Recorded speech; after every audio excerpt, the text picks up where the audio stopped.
coaching this generation's real estate superstars. Harris Real Estate University. Because that's when everybody's like living in Tijuana, crossing over to San Diego to work. Yeah. Yes. Hey Diane, assuming that I don't have enough money to hire you right now, is there kind of a litmus test if I want to start using a lot of the things you're talking about, especially real estate, on questions I should ask a CPA before I hire them?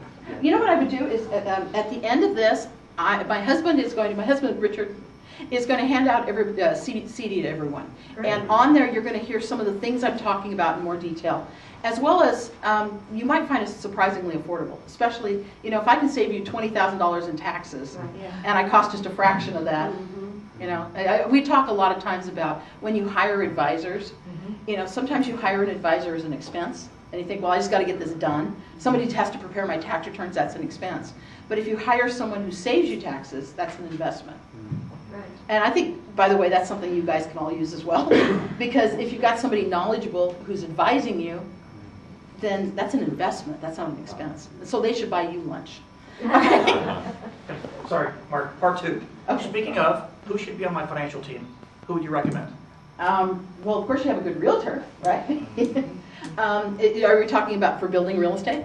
For building the overall, like, should I get a, money manager versus a financial, you know what? Yeah. Sometimes the jobs kind of cross over right. to what a CPA knows and what they don't know. So right. I think the question I would ask is where you're going with what your investments are. If you're going to be investing in stock, then obviously that's another way. I'm hoping that through all of this you're thinking about real estate, and that in that case you need a good attorney. You need a good insurance guy, good connection for insurance, good appraiser. And then part three, since you almost answered the same question. I know what I should have been investing in 25 years ago, 20 years ago, 10 years ago, 5 years right. ago.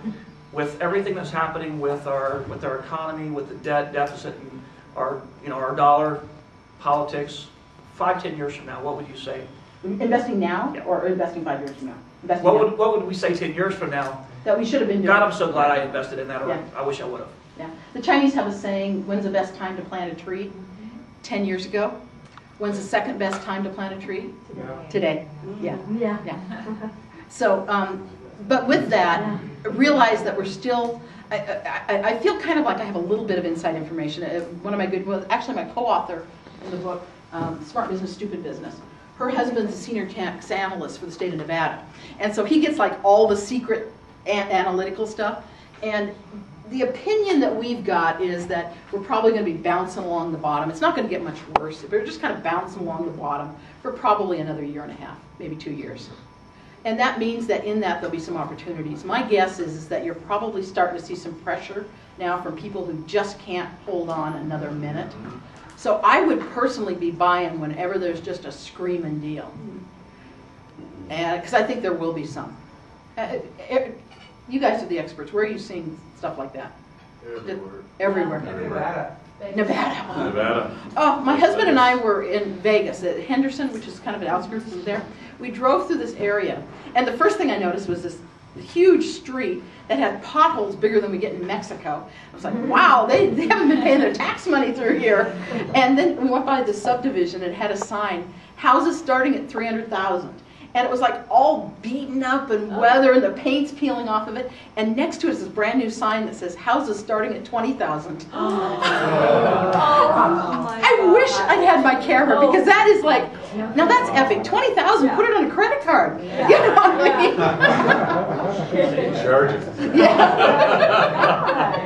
Wow. What's my American Express limit?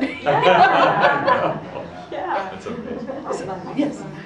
Most of us are, brokers, and we get paid. We can pay ourselves however we want. And I set up a corporation. And what do you recommend paying? Because you have to pay yourself a certain W-2 amount, right? Mm-hmm. And then the idea is you take the rest of the money through a corporate dividend. Right, distribution. Now, I'm guessing it's an S corporation. S corporation, exactly. Yes. Yeah. What's a good amount to pay yourself so it doesn't, you know what I'm saying? So it doesn't look too high. Right now, I'm paying myself the max, and I think it's going to be a problem. This is going to cap out the Medicare, Medi-Cal. Yeah.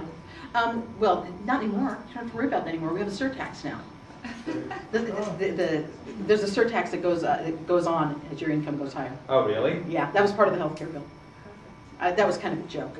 For free daily coaching, go to timandjulieharris.com. Harris Real Estate University.